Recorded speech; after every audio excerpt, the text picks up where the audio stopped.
नमस्ते। मैं एडवोकेट पूजा भदौतिया फिर से आपके लिए एक नई रूलिंग लाई हूँ सुप्रीम कोर्ट की, जो कि आप लोगों को जानना बहुत ज़रूरी है। पूरा वीडियो देखिएगा ताकि आपको बातें पूरी तरीके से समझ में आए।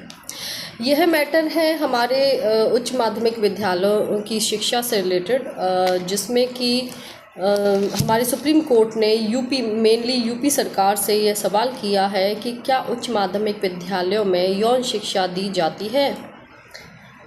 मैटर जान लेते हैं पूरा क्या था। सुप्रीम कोर्ट ने उठाया महत्वपूर्ण मुद्दा, यानी कि न्यायमूर्ति संजय कुमार और एस.सी. शर्मा की पीठ ने कहा कि राज्यों को बताना होगा कि क्या उच्च माध्यमिक विद्यालयों में यौन शिक्षा पाठ्यक्रम का हिस्सा है या नहीं है, ताकि किशोर शारीरिक बदलावों और उनके परिणामों से अवगत हो सकें।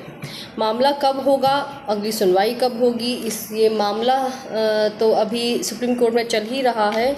इसकी अगली सुनवाई है 10 सितंबर 2025 को। इस मामले पर अगली सुनवाई।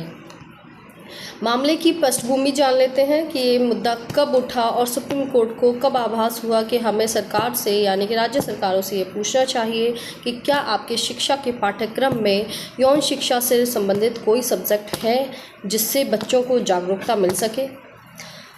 एक किशोर द्वारा दायर अपील पर सुनवाई हो रही थी, जिसमें धारा 376, 506 आईपीसी और धारा 6 जो कि पॉक्सो एक्ट के तहत एफआईआर दर्ज की गई थी।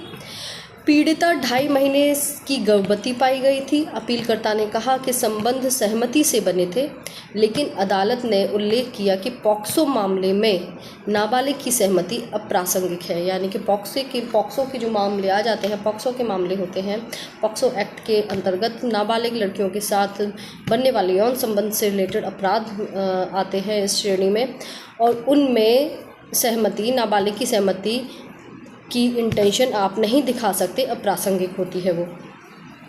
यौन शिक्षा की महत्वपूर्णता क्या है। जब लगा कि यौन शिक्षा की जागरूकता होनी चाहिए, विद्यालयों में बच्चों को मिलनी चाहिए, ताकि उनको पता रहे कि क्या सही है और क्या गलत है।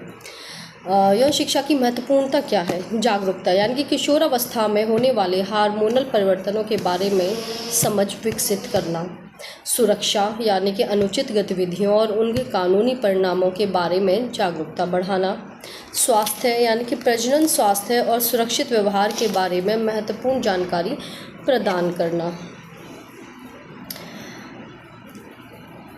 क्या यह मामला सभी के लिए महत्वपूर्ण होगा या नहीं होगा। क्या विद्यालयों में इससे रिलेटेड कोई विषय होना चाहिए, ताकि बच्चों को जागरूकता शुरू से मिले और वो किसी गलत रास्ते पर गलत समय पर ना जाए।